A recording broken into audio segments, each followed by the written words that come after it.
Segera download Quran Tadabbur, tafsir dalam genggaman Anda. Bulan Ramadan adalah bulan Al-Quran.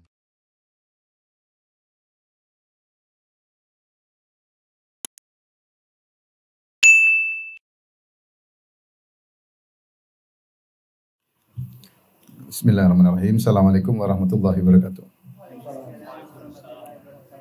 Alhamdulillahi ala ihsani wa syukru lahu ala taufiqihi wa amtinani. Wa asyhadu an la ilaha illallah wahdahu la syarika lahu ta'ziman li sya'ni. Wa asyhadu anna Muhammadan abduhu wa rasuluhu da'ila ridwani. Allahumma salli alaihi wa ala alihi wa ashabihi wa ikhwani. Para hadirin dan hadirat, bapak-bapak dan ibu-ibu yang dirahmati oleh Allah Subhanahu wa taala. Demikian juga para pemirsa. Kita lanjutkan bahasan kita dari kitab karya Syekh Abdul Razak hafizahullah ta'ala, yaitu Jawami al-Adiyah an-Nabawiyah.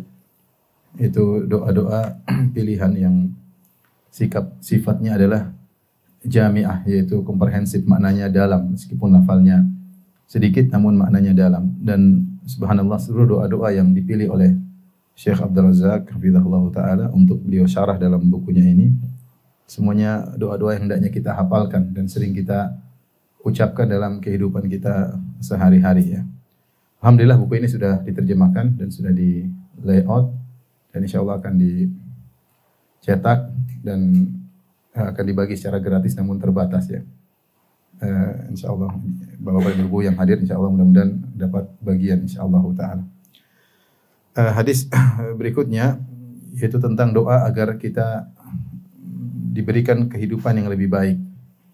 Doanya, hadis ini diriwayatkan oleh Imam Muslim dalam sahihnya dari Abu Hurairah radhiyallahu taala anhu. Karena Rasulullah SAW yaqul, dari sahabat Abu Hurairah bahwasanya Rasulullah SAW berdoa, Allahumma aslih li dini alladhi huwa ismatu amri.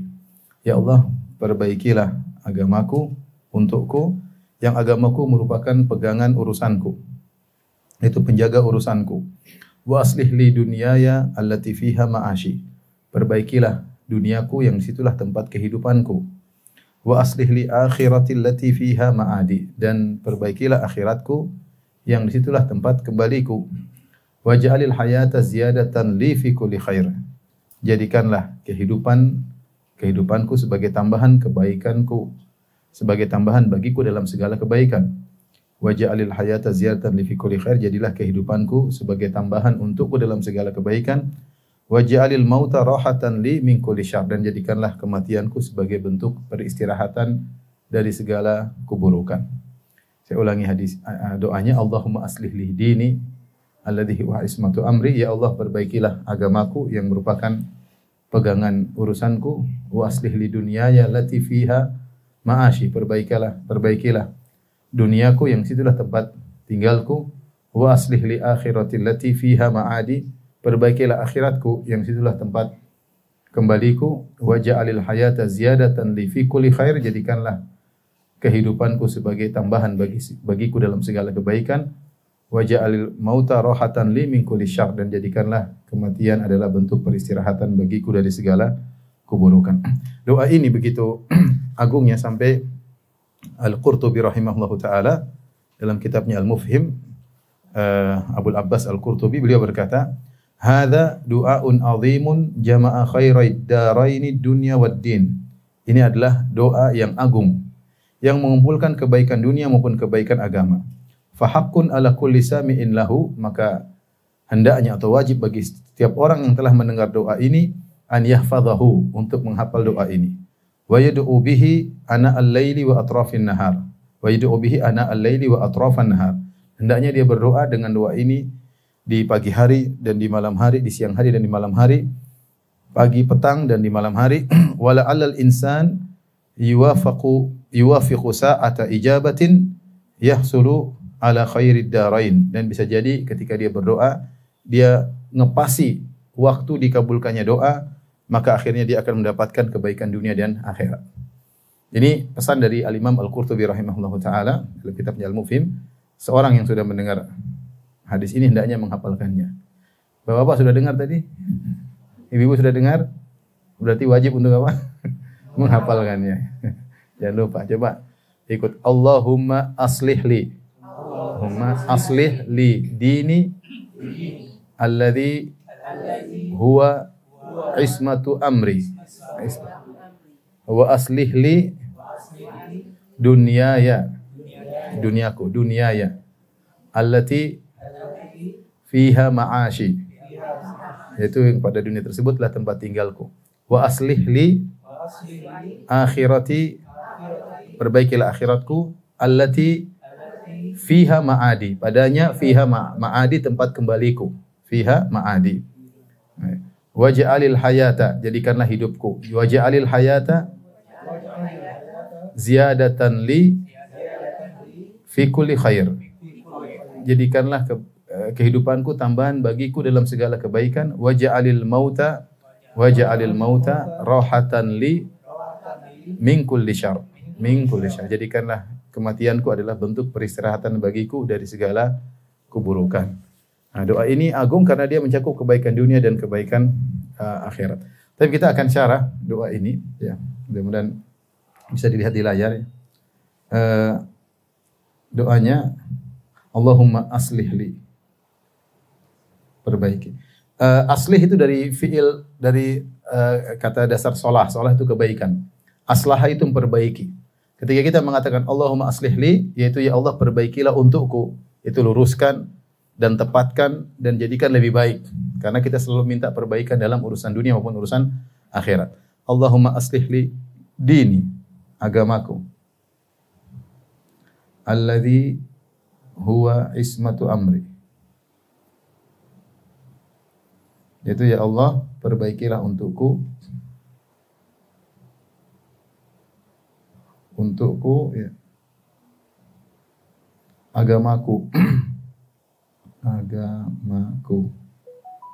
alladzi huwa ismatu amri, yang merupakan ismah itu penjaga urusanku,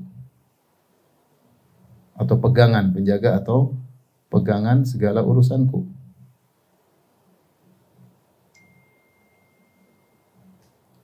Baik. Apa maksudnya kita minta kepada Allah Subhanahu wa taala untuk memperbaiki? Apa maksudnya kita minta kepada Allah Subhanahu wa taala untuk memperbaiki agama kita, ya. Syekh Abdul Razak berkata, maksud dari Allahumma aslih li dini, ya Allah perbaikilah agamaku. Du'aun bi islahid din, ay bi an tuwaffiqani lil qiyam bi wajibatihi wa adabihi wa muqtadayatihi ala al-wajhil akmal wal atam. Yaitu ya Allah, berikanlah taufik petunjukmu kepadaku agar aku bisa menjalankan agamaku. Aku jalankan kewajiban-kewajibannya, sunnah-sunnahnya, adab-adabnya, konsekuensi agama dengan pelaksanaan yang terbaik. Ya.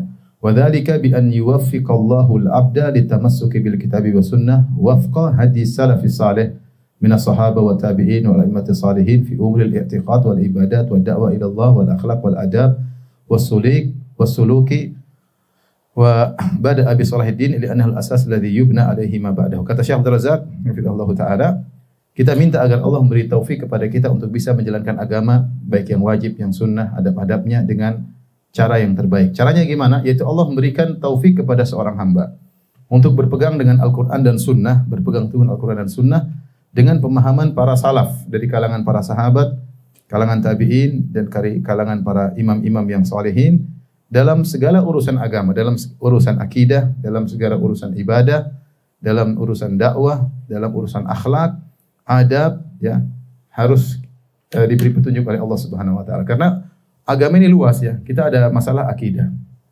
Kita ada urusan ibadat. Kita ada urusan misalnya akhlak, ya. Urusan dakwah.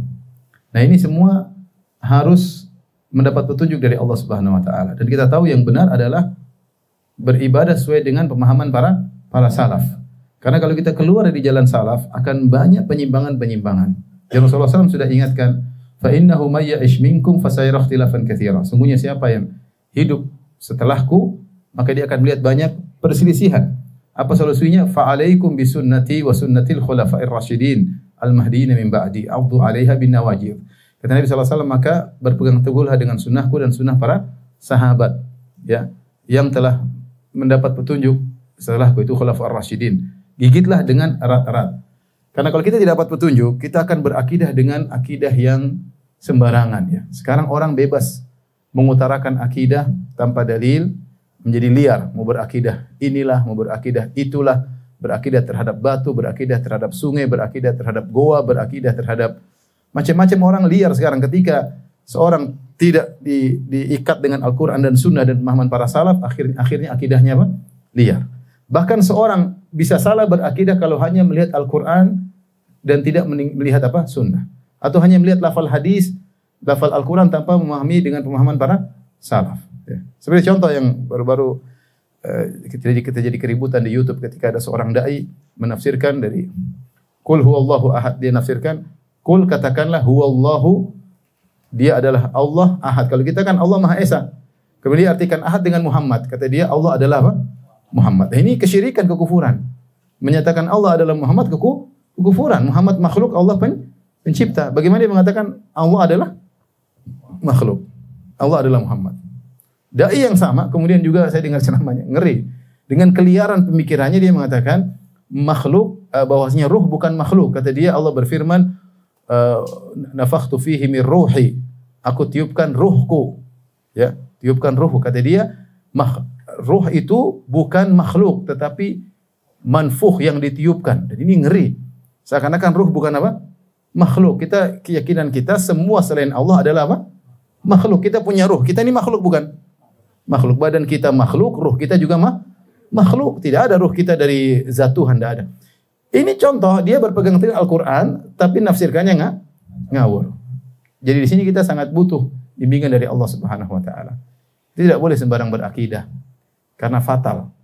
Ya sekarang dengan adanya medsos, dengan ledakan informasi, semua orang yang memiliki kesesatan boleh berbicara, dan pasti ada penontonnya, Dan banyak manusia, banyak orang suka dengan hal yang baru.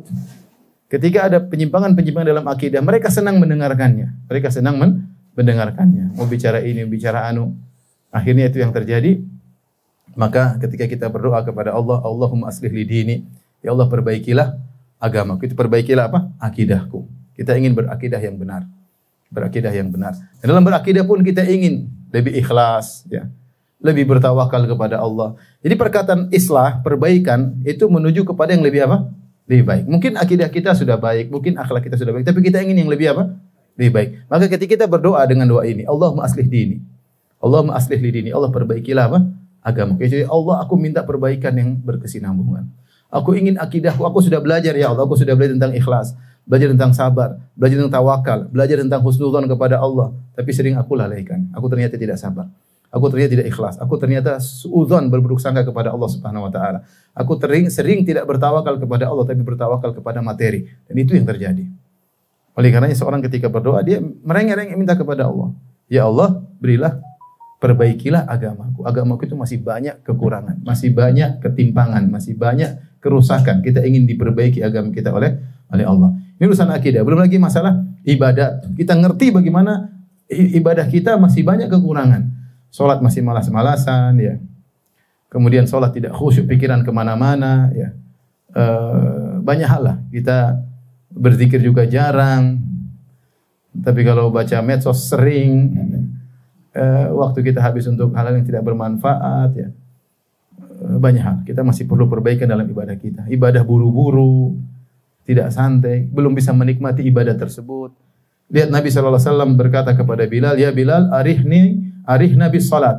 Wahai Bilal, istirahatkan kami dengan salat. Rasulullah menganggap SAW salat adalah tempat untuk istirahat, tetap untuk nyaman kepada Allah Subhanahu Wa Taala. Makanya Nabi SAW mengatakan, waju'ilat qurratu aini fis salat. Allah menjadikan kebahagiaanku pada salat. SAW sudah salat, salatnya nyaman. Lihatlah Abdullah bin Zubair radhiyallahu anhu. Ketika dia salat, kalau dia sudah salat ba'diyah maghrib, kemudian dia sujud, dia tidak angkat kepalanya kecuali adzan isya. Dia nikmati salat tersebut. Ya. Nah, kita ingin agama kita diperbaiki oleh Allah sampai kita ada tahapan menikmati salat yang kita rasakan. Sampai ada tahapan kalau kita enggak salat malam kita merasa ada yang kurang. Sampai kita merasakan kalau kita tidak zikir pagi petang kayaknya ada yang tidak beres dalam kehidupan ini. Kita ingin agama kita menjadi agama yang terbaik. Itu butuh perjuangan. Akidah butuh perbaikan sedikit demi sedikit dengan belajar. Kita belajar akidah, terus kita dikasih ujian oleh Allah. Disitulah kemudian kita tahu tentang arti sabar. Kita tahu tentang arti bertawakal. Ketika kita setelah belajar, Allah kasih ujian. Itu sungguhnya tahapan untuk memperbaiki agama agama kita, ujian-ujian yang datang. Demikian juga ibadah, ya. Kita mungkin umroh sekarang, kok umroh berikutnya kita lebih fokus, umroh berikutnya kita lebih fokus. Seperti itu, ibadah kita semakin meningkat. Ini maksud dari perbaikan agama. Kita tidak puas dengan agama yang kita sekarang, kita tahu agama kita banyak kekurangannya. Banyak kekurangannya. Nah, ini makna Allahumma aslih li dini, ya Allah perbaikilah bagiku agamaku. Demikian juga bukan cuma ibadat. Demikian juga akhlak dan adab. Adab, ya. Adab kita terhadap pasangan kita harus kita perbaiki. Adab kita terhadap orang tua kita harus kita perbaiki. Adab kita terhadap tetangga harus kita perbaiki. Jangan merasa puas, kita masih kurang dengan bertetangga dengan tetangga yang baik. Kita sama pasangan masih kurang dalam beradab kepada pasangan. Kemudian juga adab terhadap anak-anak, adab terhadap kakak dan adik. Ini semuanya harus kita belajar dan kita mulai praktek sambil minta petunjuk kepada Allah Subhanahu wa taala. Kalau Allah tidak kasih petunjuk, tidak perbaiki agama kita, kita belajar dan belajar dan belajar namun tidak ada peningkatan. Itu terjadi pada sebagian orang. Ngaji semakin lama semakin tidak beradab. Sebagian orang bahkan hafal Quran tapi tidak beradab. Quran sebagai wacana saja. Hanya untuk siapa di luar hafal, untuk lomba misalnya. Tapi tidak dijadikan sebagai sarana untuk perbaiki agama yang dia miliki. Kenapa saya ngomongin? Karena saya baru ketemu dengan seorang guru dari kemarin saya ngobrol, dia main ke rumah dari luar negeri. Dia ngajar tahfidz 15 tahun. Ini mengeluhkan tentang kondisi sebagian santri-santri tahfidz yang Al-Qur'annya tidak mempengaruhi akhlaknya. Jadilah Al-Qur'an itu hanyalah sekedar hafalan, kemudian gagah-gagahan, siapa di luar hafal, siapa mencapai target, kemudian mungkin lomba, kemudian selesai. Tidak ada pemahaman Al-Qur'an, tidak ada tafsir Al-Quran, tidak ada praktek Al-Quran. Dan dia ngajar Quran 15 tahun, dia mengeluh. Makanya dia bikin kurikulum baru, kemudian dia datang ke rumah beberapa hari lalu, kemudian kita ngobrol tentang masalah terus. Saya bilang ini poin yang penting, karena benar sekarang lagi viral tentang gandrung orang untuk hafal Al-Quran, tapi jangan lupa sisi menjadikan Al-Quran itu sebagai sarana untuk memperbaiki agama apa? Seseorang. Maka bisa jadi seorang hafal Al-Quran dia sombong, bisa jadi. Alhamdulillah banyak hafal Quran kemudian jadi orang yang bertakwa banyak, tapi bisa jadi sebagian orang hafal Quran menjadi apa? Sombong dan angkuh dan tidak ada perubahan dalam akhlaknya. Kenapa? Ketika Allah tidak membimbingnya. Jadilah ilmu agama yang dia pelajari tidak menjadi sarana untuk memperbaiki agamanya. Saya pun berdoa dengan doa ini dan saya tahu agama saya masih kurang. Saya tahu agama saya masih banyak harus diperbaiki. Saya tahu akhlak saya masih harus banyak diperbaiki. Saya tahu banyak teori yang sudah saya sampaikan belum tentu bisa saya kerjakan. Kita masing-masing ketika berdoa kita doa dengan serius. Allahumma aslih li dini. Ya Allah perbaikilah agamaku untukku. Agama kita perlu diperbaiki. Kemudian kata Nabi dalam doa ini, alladzi huwa ismatu amri. Yang di mana agama adalah tempat berpegangan segala urusanku. Artinya apa? Kalau agama kita baik, kita bertakwa kepada Allah Subhanahu wa taala. Kemudian kita serius dalam beribadah. Ya. Kita bertakwa kepada Allah, maka insya Allah urusan-urusan yang lain juga jadi baik. Tapi kalau agama kita nggak baik, maka yang lain juga jadi tidak baik. Ya, kita lihat bahwasanya yang jadi problem di mana-mana masalah ketakwaan. Bisa jadi suatu negeri makmur, nyaman, tapi ketika takwa tidak ada, jadi rusak segala urusan. Sarana kemakmuran ada, sarana kenikmatan ada, tetapi ketika takwa hilang maka menjadi amburadul segala urusan. Seorang masuk dalam kehidupan rumah tangga. Sarana untuk bahagia ada, uang ada. Mungkin dia juga jabatan ada, perusahaan ada, sarana dalam rumah semua ada. Tapi rumah tangganya bisa rusak. Kenapa? Agamanya enggak beres. Mungkin suaminya selingkuh, mungkin istrinya enggak benar. Seperti itu ya.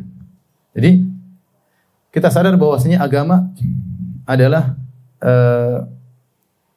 pegangan segala urusan kita. Kita punya urusan dengan siapapun. Kalau agama kita baik, insya Allah baik semuanya. Mau urusan dengan orang tua, urusan dengan kakak adik, urusan dengan tetangga, yang penting agama kita lurus.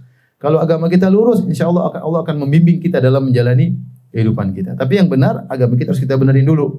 Hubungan kita dengan Allah harus benar. Bagaimana di malam hari antara hubungan kita dengan Allah. Ya. Saya pernah dengar ceramah seorang syekh berkata, "Kaifa haluk? Bagaimana kondisi kalian? Kaifa haluka ma'al ahal? Bagaimana kondisimu bersama suamimu?" Oke. baik-baik, bagaimana dengan istrimu? Oke. Bagaimana dengan anakmu? Oke. Pertanyaan terakhir, bagaimana hubunganmu dengan Allah Subhanahu wa taala? Sudah oke atau belum? Bagaimana kita dengan Allah? Sudah oke atau belum? Bagaimana hubungan kita dengan Rabbul Alamin, penguasa alam semesta? Hubungan dengan Tuhan yang menciptakan kita tatkala kita bersendirian, sudah oke atau belum? Bagaimana hubungan kita dengan Allah ketika di malam hari, sudah oke atau belum? Seorang bertanya pada dirinya. Ya, maka dia harus tahu bahwasanya jika dia beribadah kepada Allah dengan ibadah yang baik, agamanya baik, insya Allah Allah akan berikan kebaikan dalam segala hal. Apapun kondisi dia, mau kaya, mau miskin, dia akan baik. Yang penting dia perbaiki apa?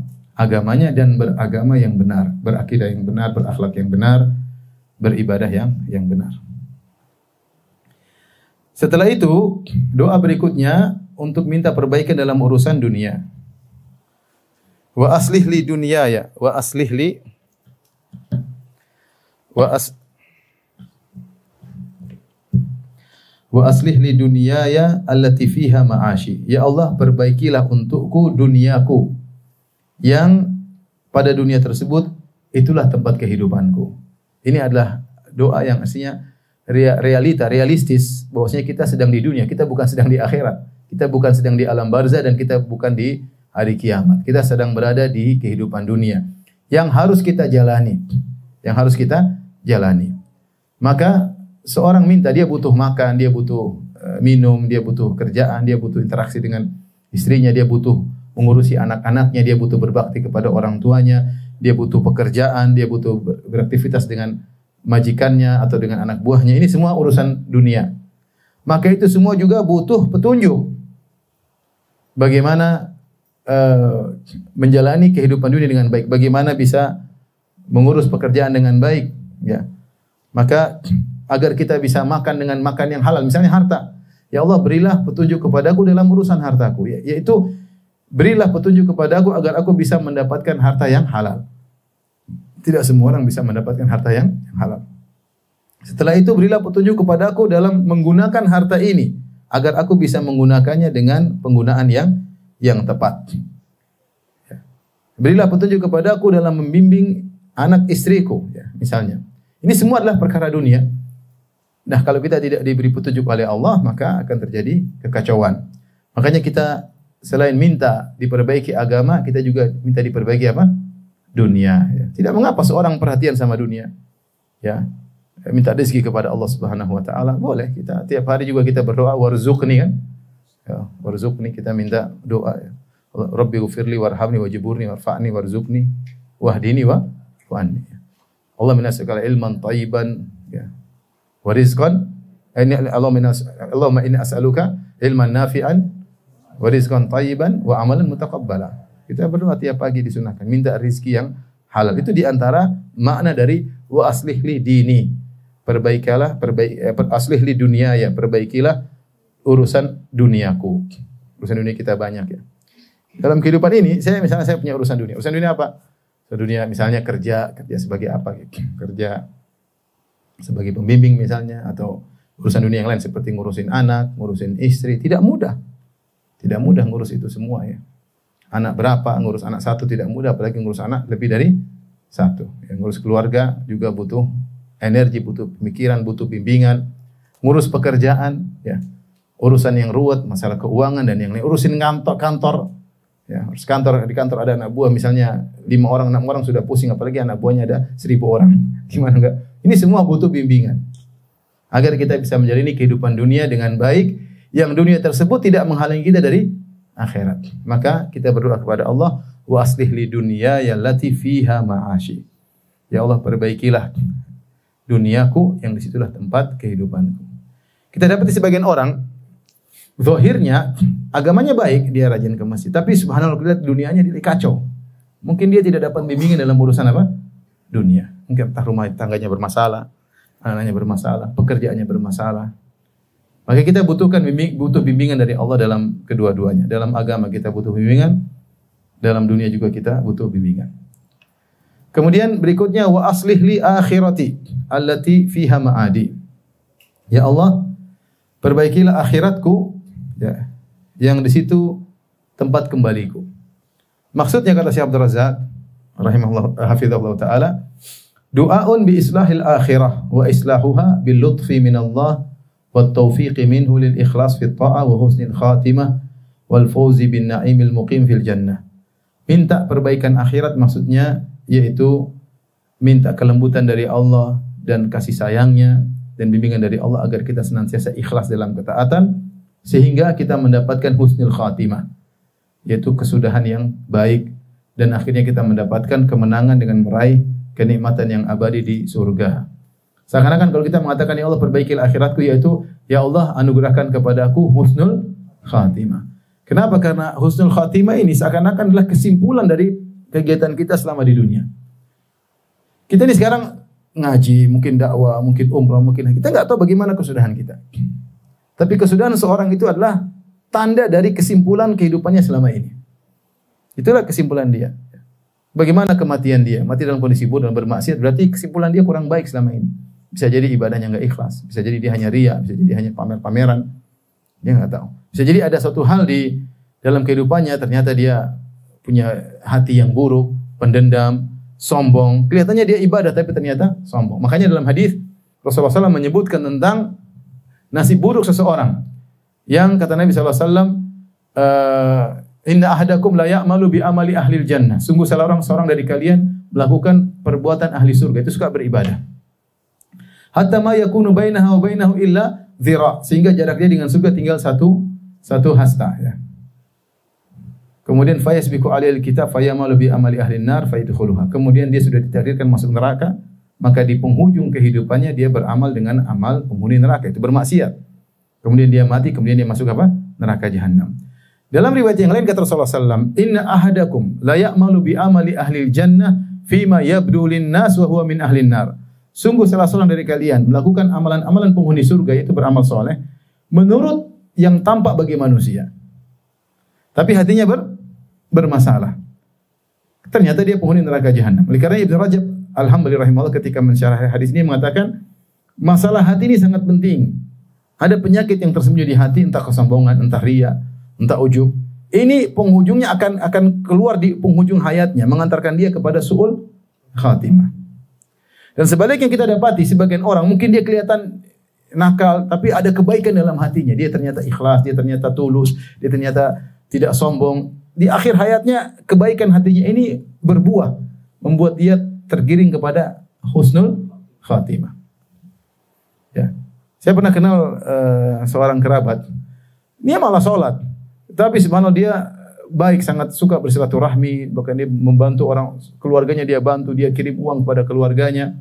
Di akhir hayatnya dia rajin sholat. Kemudian meninggal dengan mengucapkan kalau tidak salah Allahu Akbar. Kemudian dia meninggal dunia. Artinya dia meninggal dalam kondisi berzikir kepada Allah Subhanahu wa taala. Kalau kita awal kayaknya susah orang ini. Tapi tadi mungkin karena kebaikan hatinya menggiring dia menuju pada husnul apa? Khatimah. Makanya ketika kita mengatakan wa aslih li akhirati allati fiha ma'adi, ya Allah perbaikilah akhiratku yang situ tempat kembaliku, kata Syekh, yaitu kau minta husnul apa? Khatimah. Karena husnul khatimah adalah kesimpulan daripada kegiatanmu selama ini. Inilah yang membuat orang-orang soleh gelisah karena dia tidak tahu bagaimana penghujung kehidupannya. Kita sekarang boleh, kita sedang ngaji, mungkin kita sedang baca Quran, sedang umrah, tapi kita nggak tahu penghujung kita seperti apa. Kita nggak tahu. Oleh karena seorang senantiasa berdoa kepada Allah agar diperbaiki apa? Akhiratnya. Sehingga ketika dia masuk di alam barzah, dia langsung mendapatkan kenikmatan, mudah menjawab pertanyaan malaikat mungkar dan nakir, ketika dibangkitkan dalam kondisi juga mudah menghadapinya sampai masuk surga. Allati fiha ma'adi, yang akhirat adalah tempat kembaliku. Kita tahu bahwasanya hidup ini hanyalah apa? Sementara. Dan ini bukan tempat tinggal yang sungguhnya. Kita akan meninggal, ya. Minha khalaqnakum wa fiha numitukum wa fiha minha khalaqnakum. Dari bumilah kami menciptakan kalian. Kemudian kami matikan kalian dalam bumi. Wa minha nukhrijukum taratan ukhra, dan kami keluarkan kalian kedua kali dari apa? Bumi, itu pada hari kiamat kelak.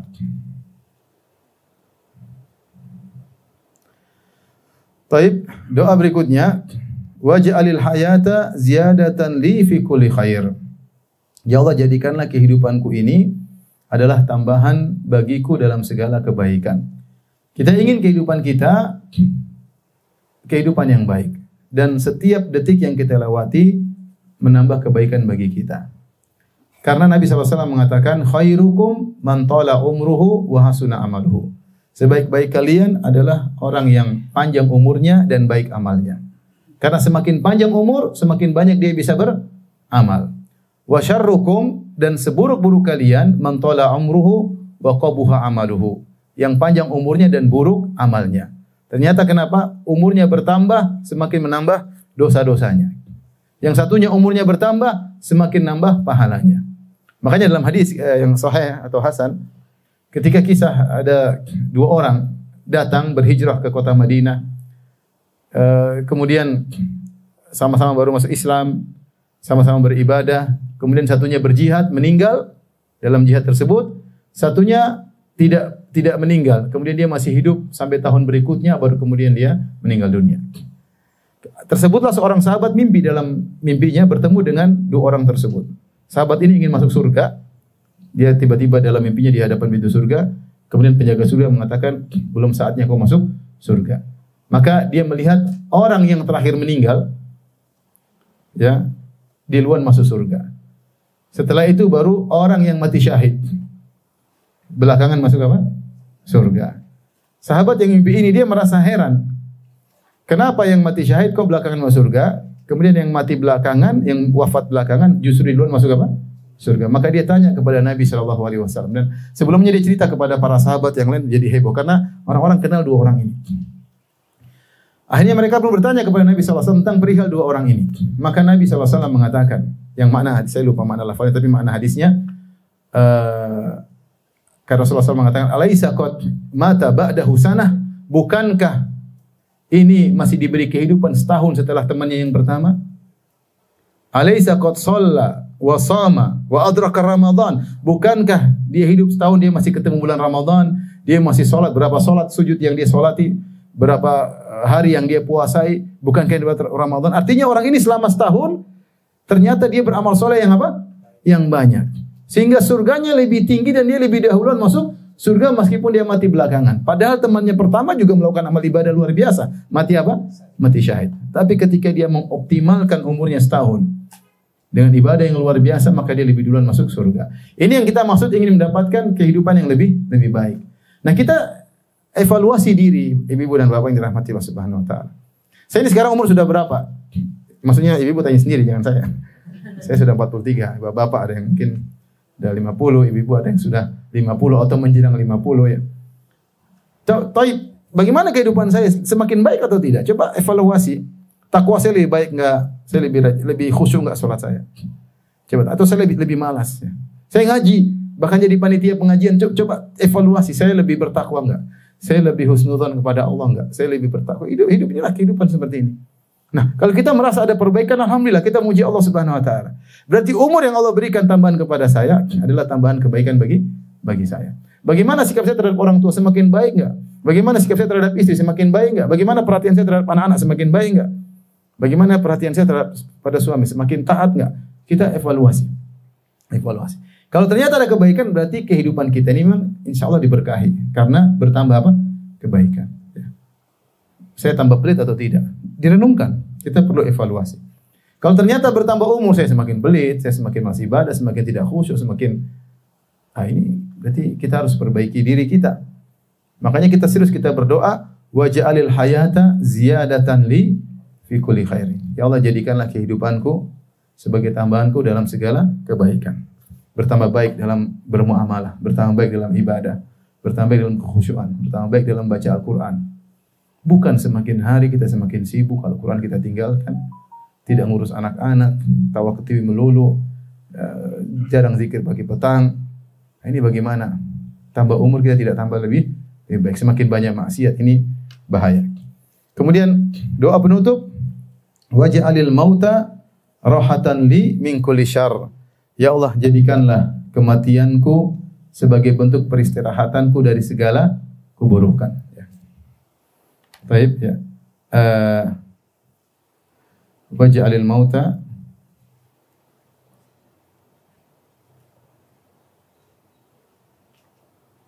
rahatan li min kulli syarr.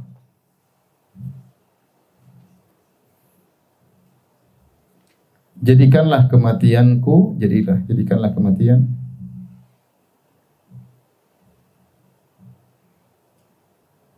sebagai bentuk peristirahatan.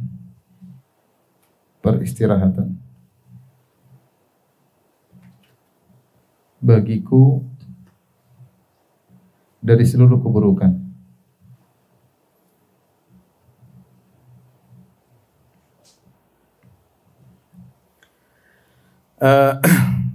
Di sini ada dua tafsiran ya,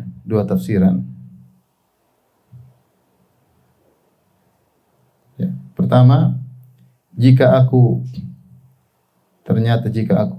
selalu bermaksiat,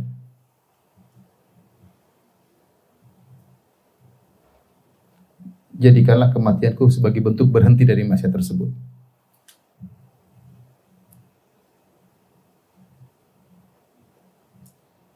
Bentuk berhenti dari maksiat tersebut. Tapi begini ya, Syekh Abdul Razak mengingatkan, bukan berarti jika seorang bermaksiat dia minta mati, tidak. Tapi dia serahkan kepada Allah dengan doa, Allahumma ahyini in kanatil hayatu khairan li wa tawaffani in kanatil wafatu khairan li. Jadi seorang kata Nabi sallallahu alaihi wasallam, la yatamannayanna ahadukum al-mauta, ya, janganlah salah seorang dari kalian ingin minta mati kepada Allah Subhanahu wa taala li dhurrin nazala bihi, karena ada kemudaratan yang sedang, penderitaan yang sedang dia rasakan. Jangan. Tapi kalau dia memang harus minta mati, maka berdoalah dengan doa ini. Allahumma ahyini in kanatil hayatu khairan li. Ya Allah, hidupkanlah aku terus jika Engkau tahu bahwasanya kehidupan lebih baik bagiku. Wa tawaffani, dan wafatkanlah aku in kanatil wafatu khairan li. Kalau wafat tersebut lebih baik bagiku. Kita enggak tahu apa yang terbaik bagi kita. Seorang mungkin mengalami kemudaratan, atau seorang terjerumus dalam kemaksiatan. Jangan dibilang, ya Allah matikan aku. Jangan. Minta aja seperti itu. Allah yang lebih tahu. Siapa tahu Allah berikan dia hidup lebih lama, kemudian dia dapat apa? Hidayah. Tapi intinya kita minta kepada Allah. Kalau aku terus bermaksiat tidak berhenti, lebih baik aku mati. Demikian. Ya. Karena kehidupan tersebut ternyata tidak menambah kebaikan bagiku, tetapi semakin menambah tabunganku di neraka jahanam. Ini tafsiran pertama. Wajal mauta rohatan li min kulli syarr. Jadikanlah kematian bentuk peristirahatku dari segala keburukan. Keburukan yang aku lakukan, mungkin aku kasar kepada orang tua, mungkin kasar kepada istri, kasar kepada suami, tidak perhatian sama anak-anak, sama tetangga, malas beribadah, sudah berhenti, daripada aku tambah parah di mana, di akhirat. Ini yang pertama. Yang kedua, bahwasanya maksudnya ini bagi orang soleh, bahwasanya dia kematian adalah istirahat, yaitu kehidupan yang lebih baik. Karena orang soleh, ketika dia meninggal, dia masuk dalam kehidupan yang baru. Dia akan masuk dalam kehidupan yang baru ketika dia meninggal. Kehidupan apa? Alam apa? Alam barzah. Dan ketika dia berpindah kepada alam barzah, dia akan mendapat kenikmatan. Sungguhnya di kehidupan dunia ini penuh dengan keburukan. Allah berfirman, laqad khalaqnal insana fi kabad. Sungguhnya kami telah menciptakan kalian dalam kepayahan. Di dunia dia menghadapi banyak kepayahan dalam pekerjaannya, dalam rumah tangganya, dalam banyak urusan dia mengalami kepayahan. Ya, kepayahan untuk menundukkan pandangan, kepayahan untuk tidak bermaksiat, kepayahan untuk banyak hal yang harus dihadapi. Ya, belum fitnah sana, fitnah sini, berita sana, berita sini, ketakutan, kesedihan, kekhawatiran yang selalu melanda hatinya. Demikian kehidupan dunia. Enggak ada orang ketawa terus, ya, pasti ada sedihnya, pasti ada menangisnya. Ya. Siapa yang tidak pernah menangis? Semuanya menangis. Semuanya pernah menangis. Nah, ketika dia meninggal, dia minta, ya Allah jadikanlah kematianku sebagai bentuk peristirahatan. Seakan-akan dia minta kehidupan yang indah di alam apa? Barzah. Ini tafsiran yang kedua. Tafsiran yang kedua, dia minta kehidupan yang indah di alam barzah. Makanya saya kadang nasihati, kapan itu ada keponakan yang meninggal, hafal Quran, kemudian dia mahasiswa Madinah, dia punya anak, keponakan istri ya. Masih muda, umur 20-an, kemudian meninggal dunia. Dia punya anak, dia punya istri, hafiz Quran, mahasiswa Madinah. Maka saya diminta kasih nasihat. Saya bilang, Kita nggak tahu ya, dia mengalami sakit bertahun-tahun. Penderitaan yang dia rasakan. Bisa jadi ketika dia meninggal Allah pindahkan dia kepada kehidupan yang lebih apa? Baik. Mungkin kita menangis tapi dia tertawa di alam sana. Itu bentuk hiburan ya. Demikian juga yang saya ingatkan diri saya ketika ibu saya meninggal. Ibu saya penyakit gula bertahun-tahun, ya, harus beli obat terus. Meninggal, mudah-mudahan dia masuk ke alam yang lebih apa? Yang lebih indah. Mungkin kita menangis tapi dia masuk dalam kehidupan yang lebih indah. Apalagi kalau kita sering doakan orang tua. Jadi ini doa agar kita diberi kehidupan yang indah setelah kita di dunia ini yang penuh dengan problematika kehidupan. Dengan tawa dan canda dan tangisan dan kesedihan yang selalu mengalir dalam hati kita. Tiada henti-hentinya. Dari suatu cobaan menuju cobaan yang berikutnya. Dan manusia tidak lepas dari namanya apa? Cobaan. Kalau Anda melihat seorang tertawa, ketahuilah mungkin dia tertawa dalam kesedihan atau dia tertawa untuk menunggu ujian berikutnya. Dia hanya berpindah satu ujian pada ujian berikutnya. Karena kehidupan ini isinya apa? Ujian. Ujian. Ya. Sampai ada seorang ditanya, "Fulan, kamu kok ketawa terus?" Dia bilang, "Ketawaku buat kalian, kesedihanku hanya untuk Allah Subhanahu wa taala. Innama ashku bathi wa huzni ila Allah." Aku hanya mengadukan kesedihanku hanya kepada siapa? Rabbul Alamin. Ketemu kalian ketawa ketiwi aja, tapi dalam sini pedih dan sedih, dan itulah apa namanya? Sifat-sifat dari kehidupan. Ini dia seperti itu. Maka seorang mohon kepada Allah, "Ya Allah, jadikanlah kematianku sebagai bentuk apa? Peristirahatan. Selama masih hidup pasti diuji. Kalau ingin hidup pasti diuji. Kalau tidak ingin diuji, mati saja. Kalau ternyata matinya enggak beres, diuji lagi di alam apa? Barzah." Jadi ini makna dari waja'alil mauta. Makna waja'alil mauta tes. Waja'alil mauta rahatan li min kulli syarr. Jadikanlah kematian adalah bentuk peristirahatan bagiku dari segala keburukan. Ya. Kemudian juga di antara bentuk keburukan artinya kita ini dalam kehidupan banyak sekali fitnah di samping kita. Kita belum tentu kuat menghadapinya, ya. Belum tentu kuat menghadapinya. Maka kita boleh saja ya, berdoa agar kita diselamatkan di fitnah-fitnah tersebut. Dengan Allah mematikan kita, kita selamat dari fitnah-fitnah tersebut. Bayangkan, kita berbicara tentang orang soleh yang hidup sekitar 50 tahun lalu. Mereka tidak bertemu dengan fitnah yang kita hadapi sekarang. Gak ada YouTube, gak ada medsos. Mereka lebih mudah menundukkan pandangan. Mereka punya waktu banyak untuk baca Quran, untuk sholat. Kita habis waktu medsos, mata tidak bisa kita jaga, pendengaran tidak bisa kita jaga. Mereka yang mati sebelum kita 50 tahun lalu, mereka selamat dari fitnah yang kita hadapi sekarang ini.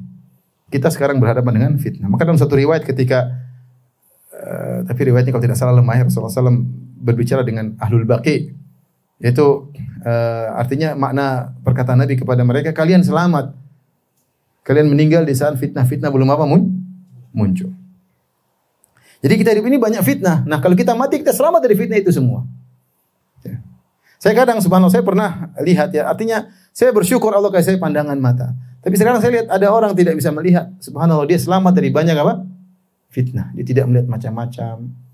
Mungkin dia salat lebih khusyuk. Tapi kita tidak. Kita disuruh buta, kita enggak mau. Tapi di balik ujian yang Allah berikan pada dia, dia selamat dari banyak apa? Maksiat. Dari banyak maksiat. Oleh karenanya, wajal mauta rahatan li min kulli syarr, jadikanlah kematianlah bentuk istirahat dari segala keburukan, karena di sekeliling kita banyak apa? Banyak fitnah. Inilah doa yang perlu kita hafalkan dan perlu kita baca berulang-ulang, kata Imam Al-Qurtubi. Kita baca atrafan nahar, asna al-lail wa atrafan nahar, di pagi hari, di sore hari, di siang hari. Semoga tatkala kita berdoa Allah ngepasi waktu untuk dikabulkan sehingga akhirnya Allah mengabulkan doa-doa kita. Baik, berapa faedah dari doa ini? Syekh Abdul Razak membawakan subjudul famin fawaidi hadhihi da'wah, di antara faedah dari doa ini. Yang pertama, doa ini menunjukkan bahwasanya seorang hamba senantiasa butuh kepada Allah dalam segala urusannya. Urusan dunia dia butuh. Urusan ngurus istri dia butuh. Ngurus suami, bisa berkhidmat kepada suami, butuh bimbingan dari siapa? Allah Subhanahu wa taala. Ngurus anak-anak butuh. Ngurus pekerjaan supaya lancar dia butuh bimbingan dari Allah Subhanahu wa taala. Memanage waktunya dia butuh. Memanage urusan dunia dia butuh kepada Allah Subhanahu wa taala. Apalagi urusan agama, dia butuh untuk bisa khusyuk, dia butuh untuk tawakal kepada Allah, dia butuh untuk bisa bersabar menjalani ujian-ujian.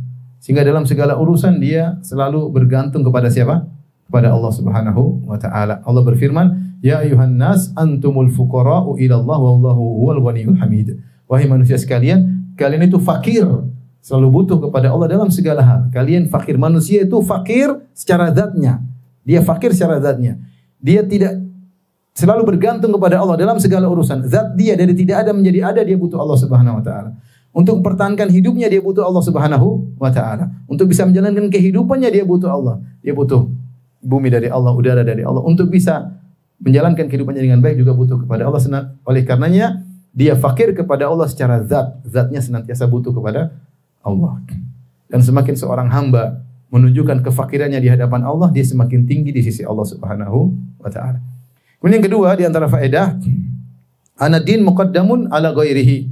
Bahwasanya perbaikan agama didahulukan daripada perbaikan apa? Dunia. Makanya dalam doa, Allahumma aslih li dini, ya Allah perbaikilah agamaku. Alladzi huwa ismatu amri, yang dia adalah pegangan pelindung urusanku. Baru kemudian wa aslih li dunyaya, perbaikilah duniaku, yang dia tempat hidupku. Syekh Abdul Razak mengingatkan, yang terjadi kebanyakan adalah sebaliknya. Seorang lebih perhatian terhadap dunianya daripada apa? Agamanya. Lihatlah misalnya seorang ingin bangun rumah. Kira-kira dia perhatian atau tidak ketika bangun rumah? Dia akan perhatian 100%. Membeli tanah, dia akan perhatikan, tidak sembarang beli tanah. Pilih posisi yang baik, lokasi yang baik. Jakarta mana? Utara, selatan, timur, barat, tenggara, Jakarta.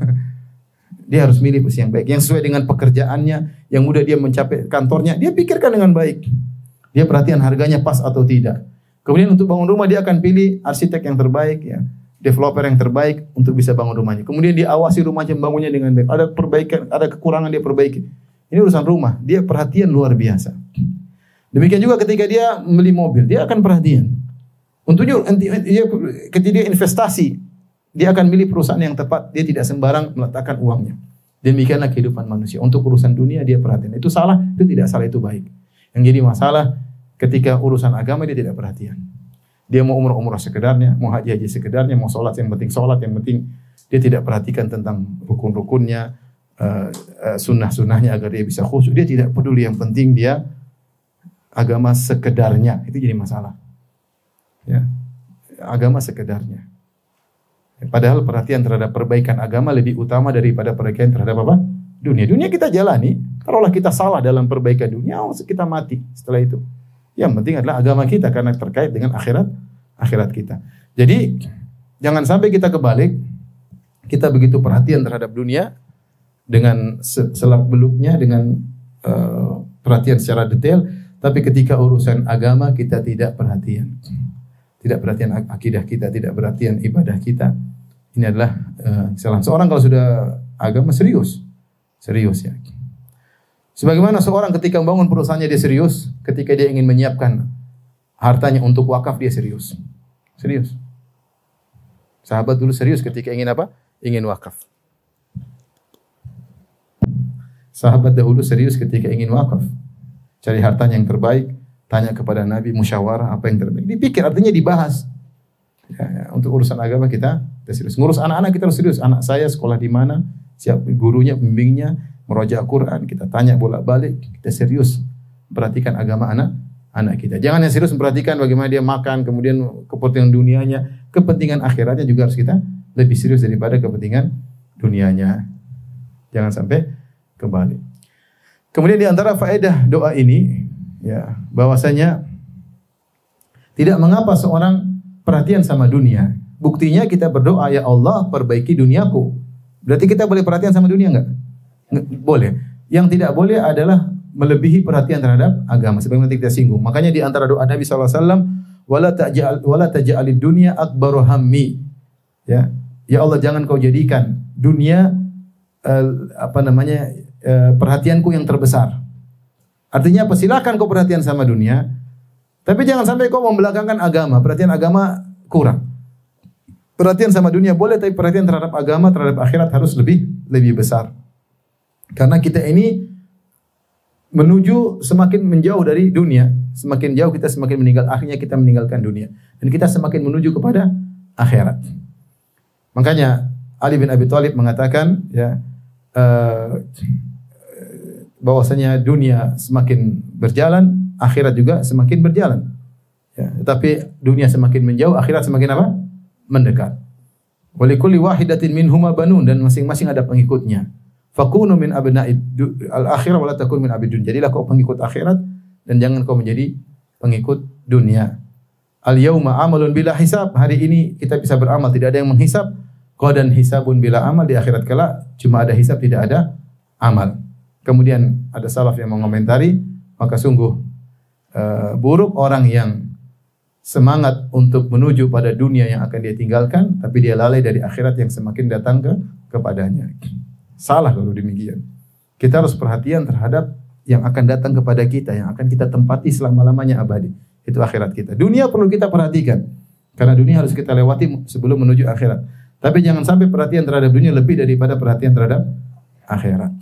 Ya, inilah nasihat kepada ibu-ibu ya. Kadang-kadang perhatian terhadap dunia berlebihan. Perhatian terhadap tas berlebihan daripada perhatian terhadap model jilbab, terhadap apalagi ibu? Selain tas apa biasanya diperhatikan? Sepatu, terus apa lagi? Ngaku aja apa lagi? Sepatu apa lagi ibu? Tas, sepatu, baju apa lagi? Hah? Make up berlebihan. Dia make up di cermin setengah jam, bersihkan wajahnya sebelum tidur pakai macam-macam, tapi tidak dibersihkan hatinya. Allahu Akbar. Hatinya dibiarkan hasad, dibiarkan dengki, dibiarkan suudzon. Mukanya dibersihkan terus, hatinya tidak pernah dibersihkan. Bagus bersihkan wajah untuk suami, tapi jangan lupa hati lebih utama untuk dibersihkan.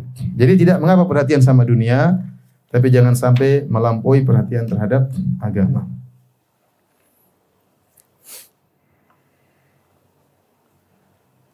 Dan yang terakhir, bahwasanya dari faedah ini kita tahu bahwasanya sebagaimana dalam hadis, khairukum man tala umruhu wa hasuna amaluhu. Sebaik-baik kalian adalah orang yang panjang umurnya dan baik amalnya. Wa syarrukum man tala umruhu wa qabuha amaluhu. Dan seburuk-buruk kalian yang umurnya panjang namun amalnya buruk.